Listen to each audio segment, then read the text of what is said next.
എല്ലാവർക്കും നമസ്കാരം. എല്ലാവരും കാത്തിരിക്കുന്ന നിങ്ങളുടെ ഗീതുവിൻ്റെയും ഗോവിന്ദൻ്റെയും ഇന്നത്തെ കഥയിലേക്ക് എവർക്കും സ്വാഗതം. അങ്ങനെ നമ്മുടെ രഞ്ജുവും ധ്യാനും കൂടി കൊച്ചു വർത്താനൊക്കെ പറഞ്ഞുകൊണ്ട് ഇങ്ങനെ ഇരിക്കുകയാണ്. രണ്ടുപേരും ഒരു സിനിമ കാണാനും ഫുഡ് കഴിക്കാനൊക്കെ പോകാൻ തീരുമാനിച്ചിട്ടുണ്ട്. പക്ഷേ രണ്ട് തീരുമാനങ്ങളും എടുത്തിരിക്കുന്നതും അല്ലെ അത് എവിടെയാണ് എന്ന് തീരുമാനിക്കുന്നതും ഏത് സിനിമയാണ് എന്ന് തീരുമാനിക്കുന്നതും ഞാനാണ് എന്ന് നമ്മുടെ രഞ്ജു വാദിക്കുമ്പോൾ അത് ഞാനാണ് എന്ന് ധ്യാൻ വാദിക്കുന്നത്.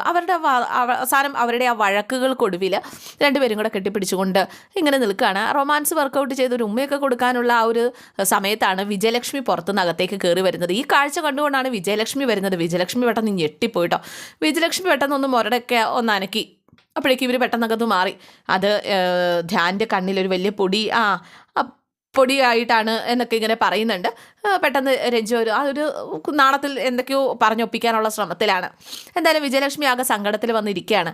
അപ്പോൾ അമ്മയ്ക്ക് എന്താ പറ്റിയൊരു വിഷമം പോലെ അമ്മ എന്താ പെട്ടെന്ന് ഇങ്ങനെ ഡെസ്പായത് എന്നൊക്കെ രഞ്ജു ഇങ്ങനെ ചോദിക്കുകയാണ്. അപ്പോൾ ധ്യാനിൻ്റെ മനസ്സിൽ ഇവരൊക്കെ തമ്മിൽ ഇങ്ങനെ കണ്ടിട്ടായിരിക്കാം എന്ന് ആദ്യം ചിന്തിച്ചു. പക്ഷേ വിജയലക്ഷ്മി അറക്കൽ തറവാട്ടിൽ നടന്ന കാര്യങ്ങളൊക്കെ ഇങ്ങനെ തുറന്നു പറയുകയാണ്. എല്ലാ സത്യങ്ങളും ഞാൻ ഗോവിന്ദൻ്റെ അമ്മയാണെന്ന് അറക്കലിലുള്ള എല്ലാവരും തിരിച്ചറിഞ്ഞു. അവിടെ എന്തോ ഒരു പ്രശ്നം നടക്കുന്നതിനിടയ്ക്കേക്ക് ഞാൻ ചെന്ന് കയറി ഗീതുവിൻ്റെ വായിൽ നിന്ന് അറിയാതെ വീഴുകയും ചെയ്തു. അപ്പോഴേക്കും നമ്മുടെ രഞ്ജി ചോദിച്ചു, അല്ല ഷോപ്പിങ്ങിനാണെന്നും പറഞ്ഞ അമ്മ എന്തിനാ ഇപ്പോൾ അറക്കൽ തറവാട്ടിലേക്ക് പോയത്? ഗീതുവിനെ കാണാൻ എന്തിനാ പോയത്? അല്ല അമ്മ എന്തായിരുന്നു ഗീതുവിനോട് ഫോണിലൂടെ പറയാൻ തുടങ്ങിയത്? എന്നെ കണ്ടു കഴിഞ്ഞപ്പോഴേക്കും നിർത്തിയായിരുന്നല്ലോ. എന്താ അമ്മ ഒളിച്ചു വെക്കുന്നത് എന്നൊക്കെ രഞ്ജു ഇങ്ങനെ ചോദിക്കുക. പക്ഷേ ഒന്നുമില്ല എന്ന് മാത്രമാണ് നമ്മുടെ ഈ വിജയലക്ഷ്മി ഇങ്ങനെ പറയുന്നത്. ധ്യാനിന് പക്ഷേ കാര്യങ്ങളൊക്കെ മനസ്സിലായിരുന്നു. എനിക്ക് നല്ല തലവേദന, ഞാനൊന്ന് കിടക്കട്ടെ എന്നൊക്കെ പറഞ്ഞ രാധികാമ്മ വിജയലക്ഷ്മി അമ്മ അവിടെ നിന്നും എസ്കേപ്പ് ആവുകയാണ്. പിന്നെ കാണിക്കുന്നത് നമ്മുടെ ഗോവിന്ദ് ഗീതുവാണ് കേട്ടോ. അവർ ആ വെമ്പാലമുക്കിലെ ആ ഒരു കെട്ടിടത്തിലാണ്. ഗോവിന്ദ് ഒറ്റയ്ക്ക് ഇരിക്കാൻ വേണ്ടി വന്നതാണ്. ഗീതുവും കൂടെയുണ്ട്. കുറച്ച് മാറി തന്നെ ഗീതുവും കൂടെ തന്നെയുണ്ട്. കൺവെട്ടത്ത് തന്നെയുണ്ട്. ഗീതു ഇങ്ങനെ ഓരോന്നൊക്കെ ആലോചിച്ചുകൊണ്ട് ഇങ്ങനെ നിൽക്കുക. വേണ്ടിയിരുന്നില്ല ഒന്നും. കണ്ണേട്ടന് ഒത്തിരി സങ്കടമായിട്ടുണ്ട്. എന്തായാലും രേഖയെ വിളിക്കുകയല്ല, രേഖ ഗീതുവിനെ വിളിക്കുക. ആ രേഖച്ചി പറ എന്നിങ്ങനെ പറഞ്ഞപ്പോഴേക്കും ഗീതു, ഇത്രയും വലിയൊരു രഹസ്യം ഈ കുടുംബത്തെ ചുറ്റിപ്പറ്റി ഉണ്ടെന്ന് ഞങ്ങൾ ആരും അറിഞ്ഞില്ലായിരുന്നു. നീ അത് നേരത്തെ മനസ്സിലാക്കിയായിരുന്നല്ലേ? മനസ്സിലാക്കിയായിരുന്നു. ആ സത്യങ്ങൾ ഞാൻ മനസ്സിലാക്കിയത് വലിയൊരു കഥയാണ്. ഞാൻ പിന്നെ സമയം കിട്ടുമ്പോൾ പറയാം.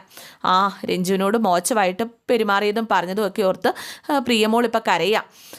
അവൾക്കും ഒത്തിരി വിഷമമായി. ഒരാവേശത്തിൽ എൻ്റെ നാക്കു പിഴച്ചതാണ്. കണ്ണേട്ടനും ഒത്തിരി വിഷമമായി. രാധികാമ്മയോട് ആ വിധത്തിൽ ഞാൻ പ്രതികരിക്കാൻ പാടില്ലായിരുന്നു. ഇനി പറഞ്ഞിട്ട് എന്താ കാര്യം? വന്നതിൻ്റെ ബാക്കി നോക്കുക, അത്ര തന്നെ എന്ന് രേഖ പറയുകയാണ്. പ്രിയ തൊട്ടരികിലുണ്ട് കേട്ടോ. ഏട്ടൻ എവിടെ എന്ന് പ്രിയ ഇങ്ങനെ ചോദിക്കുകയാണ്. എൻ്റെ അടുത്ത് തന്നെയുണ്ട്, ഒറ്റയ്ക്കിരിക്കുകയാണ്. ഗോവിന്ദേട്ടൻ്റെ ടെൻഷൻ മാറിയോ എന്നാ പ്രിയ ചോദിക്കുന്നത് എന്ന് രേഖ പറഞ്ഞപ്പോഴേക്കും കണ്ണേട്ടൻ്റെ ടെൻഷനൊന്നും മാറിയിട്ടില്ല. കണ്ണേട്ടൻ തനിച്ചിരിക്കുകയാണ്. ആ ടെൻഷൻ മാറട്ടെ എന്ന് ഓർത്തിട്ട്. ടെൻഷൻ മാറാൻ 2 പെഗ് കഴിക്കുന്നെങ്കിൽ കഴിച്ചോട്ടെ എന്ന് ഞാൻ പറഞ്ഞിട്ടും കേൾക്കുന്നില്ല. വേദന മൊത്തം അനുഭവിച്ച് തീർക്കണമെന്ന് വാശിയാ. എന്താ ഒരു കാര്യം ചെയ്യുക, നീ കണ്ണേട്ടനെ കൂട്ടി ഇങ്ങോട്ട് വാ, നമുക്ക് എല്ലാവർക്കും കൂടി ഉപദേശിച്ച് നേരെയാക്കാം. രഞ്ജുവിനെ ഈ വിജയലക്ഷ്മി അമ്മയും ഇങ്ങോട്ടേക്ക് കൊണ്ടുവരണമെന്നാണ് പ്രിയമോള് പറയുന്നത്. അപ്പോൾ പ്രിയ പറഞ്ഞു, കൊണ്ടുവരണം. എനിക്ക് രഞ്ജുവിനോട് പ്രായശ്ചിത്തം ചെയ്യണം, അവരെ ഇങ്ങോട്ടേക്ക് കൊണ്ടുവരണം. അപ്പോൾ നിങ്ങളാരും ഇക്കാര്യങ്ങളൊന്നും മനസ്സിൽ വെച്ച് കണ്ണേട്ടനോട് പെരുമാറരുത്. കണ്ണേട്ടൻ ഒരുപാട് സങ്കടത്തിലാണ്. കണ്ണേട്ടൻ്റെ മനസ്സിൽ ചട്പറ്റമ്മ ചെയ്ത ചില തെറ്റുകളൊന്നും പൊറുക്കാനായിട്ട് കഴിഞ്ഞിട്ടില്ല. പക്ഷേ ആ അമ്മയുടെ ഭാഗത്ത് അതിനെന്തെങ്കിലും ന്യായം ഉണ്ടാകുമെന്നാണ് ഞാൻ കരുതുന്നത് എന്ന് ഗീതു പറഞ്ഞപ്പോഴേക്കും രേഖ പറഞ്ഞു, അതും എനിക്ക് അറിയാം. കാരണം ആ അമ്മ പണ്ട് സഞ്ചരിച്ച വഴികളിലൂടെയാണ് ഞാനിപ്പോൾ സഞ്ചരിക്കുന്നത് എന്ന് രേഖ ഇങ്ങനെ പറയാം കേട്ടോ. അപ്പോൾ രേഖയുടെ ജീവിതത്തിലും എന്തോ ഒരു പ്രശ്നമുണ്ടെന്ന് പ്രിയയ്ക്ക് പെട്ടെന്ന് മനസ്സിലാവുകയാണ്. വിജയലക്ഷ്മി അമ്മയുടെ ഭാഗം ഗോവിന്ദേട്ടൻ തിരിച്ചറിയുന്ന ആ ഒരു സമയത്ത് നമ്മളെല്ലാവരും ഒരുമിച്ച് ജീവിക്കും. എല്ലാത്തിനും ഒരു കാലമുണ്ടെന്ന് മനസ്സിലാക്കി നമ്മൾ അതിനു വേണ്ടി കാത്തിരിക്കണം ഗീതു. അപ്പോൾ നമ്മുടെ ഗീതു പറഞ്ഞു, അതെ നമുക്ക് ക്ഷമയോടെ കാത്തിരിക്കാം. അങ്ങനെ പ്രിയയ്ക്ക് അരികിൽ നിന്നും കുറച്ച് മാറി നിന്നിട്ട് രേഖ സംസാരിക്കുകയാണ്. അതെ ഗീതു, നീ ഗോവിന്ദേട്ടൻ ഇപ്പം എവിടെയാണ്? വെമ്പാലമുക്കിലുള്ള ആ പഴയ കെട്ടിടത്തിലാണ്. നീ ഒരു കാര്യം ചെയ്യുക, നല്ല ഹണിമൂണിന് പറ്റിയ സ്ഥലമാണ്. നല്ല കണ്ണേട്ടനാണെങ്കിലും ഒരുപാട് ഓർമ്മകളുള്ള സ്ഥലം, ഗോവിന്ദേട്ടനാണെങ്കിലും ഒരുപാട് ഓർമ്മകളൊക്കെ ഉള്ള സ്ഥലമാണ്. നീ അതൊരു ഹണിമൂൺ കോട്ടേജാക്കി മാറ്റ്. പിന്നെ ഇവിടെയല്ലേ ഈ പഴയ കെട്ടിടം, അതിനെന്താടി കുഴപ്പം? നിങ്ങൾക്കല്ലെങ്കിലും മൂന്നാറോ അല്ലെങ്കിൽ സ്വിറ്റ്സർലൻഡോ ഒന്നും അല്ലല്ലോ വേണ്ടത്. നിങ്ങൾക്ക് വിഴുപ്പ് കൂട്ടിയിട്ട ആ ഒരു മുറിയും അതുപോലെയുള്ള വെമ്പാലമുക്കിൽ ഈ പഴയ കെട്ടിടമൊക്കെ അല്ലേ നിങ്ങൾക്ക് പറ്റുള്ളൂ. നിങ്ങൾ അങ്ങോട്ട് റൊമാൻസ് അടിക്കണേ. നീ ഒന്ന് ചെന്ന് ഒന്ന് സമാധാനിപ്പിച്ച് കുറച്ച് റൊമാൻസൊക്കെ അടിച്ച് കണ്ണേട്ടനെ ഒന്ന് വരുതിയിലാക്കാൻ ശ്രമിക്കാൻ. ഒരു ഹണിമൂൺ ആകട്ടേന്നേ എന്നൊക്കെ രേഖ പറഞ്ഞ് കളിയാക്കുക. പ്രിയയുടെ മുന്നിൽ വെച്ചാണോ രേഖിച്ച് ഇതൊക്കെ പറയുന്നത്? ഇല്ലെന്നേ, ഞാനിങ്ങോട്ട് മാറി നിന്നിട്ടാ. എന്തായാലും ഒന്ന് ശ്രമിച്ചു നോക്ക് എന്നൊക്കെ പറഞ്ഞിട്ട് ഒന്ന് പോയേ രേഖിച്ച് എന്നൊക്കെ പറഞ്ഞ് നമ്മുടെ ഗീതവും ആകെ നാണിച്ച് ബ്ലഷ് അടിച്ചിട്ട് ഇങ്ങനെ ശരി ഓക്കെ എന്നൊക്കെ പറഞ്ഞിട്ട് കോള് കട്ട് ചെയ്യാണ് കേട്ടോ. എന്നിട്ട് രേഖ തിരിഞ്ഞ് നോക്കി കഴിഞ്ഞപ്പോഴേക്കും പ്രിയ ഇരുന്ന് ചിരിക്കുക. കള്ളി എല്ലാം കേട്ടോണ്ടിരിക്കുകയായിരുന്നു ലേഡി എന്ന് രേഖ പ്രിയോട് ഇങ്ങനെ ചോദിച്ചപ്പോൾ പ്രിയ ഒന്ന് ചിരിച്ച് കാണിച്ചു കേട്ടോ. എന്തായാലും രേഖച്ച് പറഞ്ഞത് ശരിയാ, ഒന്ന് പോയി ഒന്ന് റൊമാൻസ് അടിച്ച് നോക്കാം എന്നൊക്കെ വിചാരിച്ചുകൊണ്ട് നമ്മുടെ ഗീതു ഗോവിന്ദൻ്റെ അരികിലേക്ക് ചെന്നതാ. ഗോവിന്ദൻ്റെ അരികിലേക്ക് പതുക്കെ ചെന്ന് ഗോവിന്ദൻ്റെ അരികത്ത് ഇരുന്നിട്ട് പതുക്കെ മേത്തേക്കൊന്ന് ചാരിയിട്ട് കണ്ണേട്ടൻ്റെ സങ്കടമൊക്കെ മാറിയോ എന്ന് ചോദിച്ചില്ല. ചാടി എഴുന്നേറ്റിട്ട് എൻ്റെ സങ്കടം മാറിയോന്ന് ചോദിച്ചാൽ ആശ്വസിപ്പിക്കാൻ വന്നിരിക്കുന്ന എല്ലാം ഒപ്പിച്ച് വെച്ചിട്ട് അവൾ ഓർക്കുമ്പോൾ ദേഷ്യം വരിക എന്നും പറഞ്ഞിട്ട് ഇവളോട് ചൂടാകൽ കേട്ടോ. പേടിച്ചു പോയിട്ടോ. എല്ലാത്തിനും കാരണക്കാർ നീ ഒരൊറ്റ ഒരുത്തിയാ എന്നും പറഞ്ഞിട്ട് ഇവളോട് ദേഷ്യപ്പെടുക. ഗോവിന്ദൻ്റെ ആ ഒരു ദേഷ്യം പെട്ടെന്ന് കണ്ടു കഴിഞ്ഞപ്പോഴേക്കും ഇവൾക്ക് വല്ലാണ്ടായി പോയിട്ടോ. ഇവരെന്നിട്ട് മാറി അങ്ങോട്ട് ദേഷ്യത്തോടു കൂടി തിരിഞ്ഞ് നിൽക്കുക. ഗീതുവിൻ്റെ കണ്ണൊക്കെ ഇങ്ങനെ നിറഞ്ഞൊഴുകാൻ തുടങ്ങി കേട്ടോ. ഗീതുവിന് അറിയാമായിരുന്നു ഒരു പക്ഷേ വഴക്ക് പറയുമെന്ന്. പക്ഷേ എന്തുകൊണ്ട് ഗീതുവിന് സങ്കടം സഹിക്കാനായില്ല. ഗീതു കരഞ്ഞുകൊണ്ട് കണ്ണൊക്കെ തുടക്കുക കേട്ടോ. പക്ഷേ ഗീതുവിനോട് ഇത് ചെയ്യേണ്ടായിരുന്നു. കാരണം എൻ്റെ അമ്മയെ നഷ്ടപ്പെടുത്തി എൻ്റെ ബാല്യവും കൗമാരവും ഒക്കെ എനിക്ക് തിരിച്ചു തന്നത് ഇവളാണ്. എൻ്റെ സന്തോഷം മൊത്തം തിരികെ കൊണ്ടുവന്നത് ഇവളാണ്.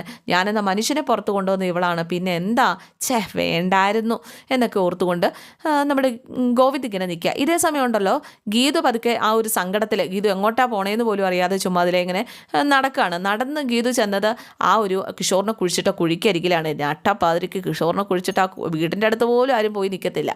ആ ഒരു സമയത്താണ് കിഷോറിനെ കുഴിച്ചിട്ട കുഴിയുടെ അരികിൽ കൂടെ ഗീതു പോകുന്നത്.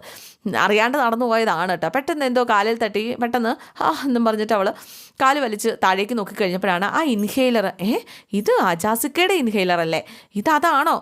അപ്പോൾ എന്നിട്ട് ഇവളെ ഇൻഹെയിലർ എടുത്തിട്ട് മനസ്സിലിങ്ങനെ ഓർക്കുക. അങ്ങനെയാണെങ്കിൽ ഈ ഇൻഹെയിലർ അജാസിക്കയുടെ ആണെങ്കിൽ അജാസിക്ക തങ്ങളോട് പറഞ്ഞ കാര്യങ്ങളൊക്കെ നുണയാണല്ലോ. എന്തായാലും അത് കണ്ടുപിടിച്ചേ തീരൂ. അങ്ങനെ ആ ഇൻഹെയിലർ അവൾ അതൊക്കെ കൈകൊണ്ടെടുത്ത് ഈ ഗോവിന്ദ് നിൽക്കുന്നിടത്തേക്ക് പോയിട്ട് പതുക്കെ അവൾ അവിടെ പോയി ഒരു സ്ഥലത്ത് ഇങ്ങനെ ഇരിക്കുക. ഗോവിന്ദനെ ശല്യപ്പെടുത്താനൊന്നും പോയില്ല. അവളിങ്ങനെ ഇരുന്ന് ഓരോന്നൊക്കെ ആലോചിക്കുകയാണ്. അജാസിക്ക പറഞ്ഞതൊക്കെ അപ്പം നുണയായിരുന്നു, സത്യങ്ങൾ കണ്ടുപിടിക്കണം.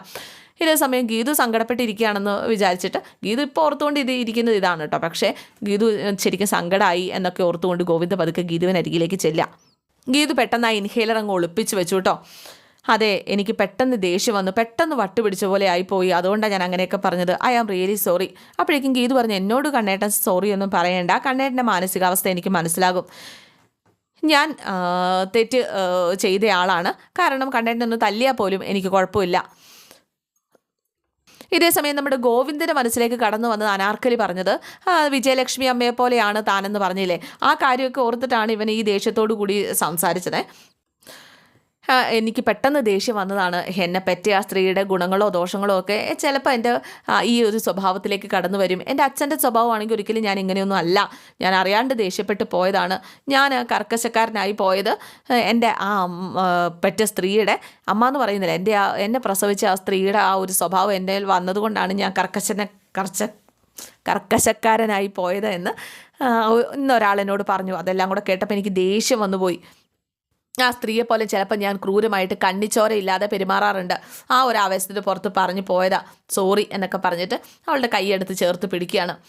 എൻ്റെ സോഫ്റ്റായ പ്രകൃതത്തിലേക്ക് എന്നെ ആക്കിയെടുത്തത് നീയാ, എന്നിട്ടും ഞാൻ നിന്നോട് ദേഷ്യപ്പെടാൻ ഞാൻ പാടില്ലായിരുന്നു എന്നൊക്കെ ഗോവിന്ദ് പറയുക. അപ്പോഴേക്കും നമ്മുടെ ഗീതു പറഞ്ഞു, എന്തായാലും എൻ്റെ കണ്ണേട്ടൻ്റെ പെറ്റമ്മയുടെയും അതുപോലെ തന്നെ അച്ഛൻ്റെ ഒക്കെ സ്വഭാവ ഗുണങ്ങളുണ്ട്. എല്ലാവരും കൂടി ഒരുമിച്ച് സന്തോഷത്തോടെ ജീവിക്കുന്ന ഒരു അറക്കൽ കുടുംബമാണ് എൻ്റെ സ്വപ്നത്തിൽ. അവിടെ നിന്ന് രാധികാമ്മ പോലും പുറത്തല്ല എന്ന് പറഞ്ഞപ്പോഴേക്കും നീ എന്താ ഉദ്ദേശിച്ചത്? ആ പാട്ടുകാരിയും കൂടെ കയറ്റി താമസിപ്പിക്കുന്ന കാര്യമാണോ നീ ഉദ്ദേശിച്ചത്? ആണോ എന്ന്? അപ്പോൾ ഗീതു ഒന്നും മിണ്ടുന്നില്ല കേട്ടോ. ഗീതു, ഇതാണ് എനിക്ക് ദേഷ്യം വരുന്നത്. എൻ്റെ 2 ചോദ്യങ്ങൾക്ക് തൃപ്തികരമായ ഉത്തരം നൽകാൻ നിൻ്റെ വിജയലക്ഷ്മി അമ്മയ്ക്ക് കഴിഞ്ഞാൽ ആ അറക്കലേക്ക് ഞാൻ തന്നെ അവരെ കൊണ്ടുവരും, പൂവിട്ട് പൂജിക്കും. പക്ഷേ ആ 2 ചോദ്യങ്ങൾക്ക് ഉത്തരം എനിക്ക് വേണം. അപ്പോൾ കണ്ണേട്ടൻ്റെ ചോദ്യങ്ങൾ എനിക്ക് നല്ല ഓർമ്മയുണ്ട്. ഇപ്പോൾ അത് എൻ്റെയും സംശയങ്ങളാണ് കണ്ണേട്ടാ, എനിക്കറിയാം ആ ചോദ്യങ്ങൾ. ഒന്നാമത്തെ ചോദ്യം, എന്തിന് കണ്ണേട്ടൻ ഉപേക്ഷിച്ചു പോയി? രണ്ടാമത്, രഞ്ജു എങ്ങനെ പിറന്നു? ഇതിന് ഉത്തരം ഞാൻ കണ്ടെത്തും കണ്ണേട്ടാ. എന്തായാലും ഇതുപോലെയുള്ള സത്യങ്ങൾ പലരും എന്നോട് മറച്ചു വെച്ചിട്ടുണ്ട്, അറക്കൽ കുടുംബത്തിൻ്റെ പല സത്യങ്ങളും. പക്ഷേ എല്ലാ സത്യങ്ങളും എന്നെ തേടിയെത്തുകയായിരുന്നു, തെളിവ് സഹിതം. അതുപോലെ തന്നെയാണ് എന്നെ തേടിയെത്തിയതാണ് വിജയലക്ഷ്മിയും അമ്മയും കണ്ണേട്ടനും തമ്മിലുള്ള ബന്ധവും. അതുകൊണ്ട് ആ സത്യം നമ്മൾ കണ്ടെത്തുക തന്നെ ചെയ്യും എന്നിങ്ങനെ പറയുകയാണ്. എന്തായാലും ഇന്നത്തെ എപ്പിസോഡ് ഇവിടെ അവസാനിക്കുകയാണ് കേട്ടോ. കണ്ടെത്തുക തന്നെ ചെയ്യും, കണ്ണേട്ടൻ്റെ കാര്യങ്ങളൊക്കെ മനസ്സിലാക്കി തരുമെന്ന് പറഞ്ഞപ്പോഴേക്കും ഗോവിന്ദ് അവളെ ചേർത്ത് പിടിക്കുന്നുണ്ട്. ആ ഒരു സമയത്ത് ഇവളുടെ കയ്യിലുണ്ടല്ലോ നമ്മുടെ ഇൻഹെയിലർ ഉണ്ട്. ഇൻഹെയിലറിലേക്ക് ഇവൾ നോക്കിയിട്ട് ഒരു പക്ഷേ ഈ ഇൻഹെയിലറെ പോലും എൻ്റെ കയ്യിലേക്ക് എത്തിച്ചത് ദൈവം തന്നെ ആയിരിക്കാം എന്നാലോചിക്കുക. പെട്ടെന്ന് ഇൻഹെയിലർ അവളുടെ കയ്യിൽ നിന്ന് താഴേക്ക് വീണേ. ഗോവിന്ദാണ് ഇങ്ങനെ കെട്ടിപ്പിടിച്ചിങ്ങനെ നിൽക്കുകയാണല്ലോ, അതുകൊണ്ട് അവൾക്കത് എടുക്കാൻ പറ്റുന്നില്ല. അപ്പോൾ ഇന്നത്തെ എപ്പിസോഡ് ഇവിടെ അവസാനിക്കാൻ കേട്ടോ. ഇനി തിങ്കളാഴ്ചയുള്ളൂ നമ്മുടെ ഇതിൻ്റെ കഥ. എല്ലാവർക്കും ഇഷ്ടമായി എന്ന് വിചാരിക്കുന്നു. ഇഷ്ടപ്പെട്ടിട്ടുണ്ടെങ്കിൽ ലൈക്ക് ചെയ്യണം. അതുപോലെ തന്നെ നമ്മുടെ പുതിയ ചാനലാണ്, സബ്സ്ക്രൈബ് ചെയ്യാൻ ആരും മറക്കണ്ട കേട്ടോ. C okay, thank you.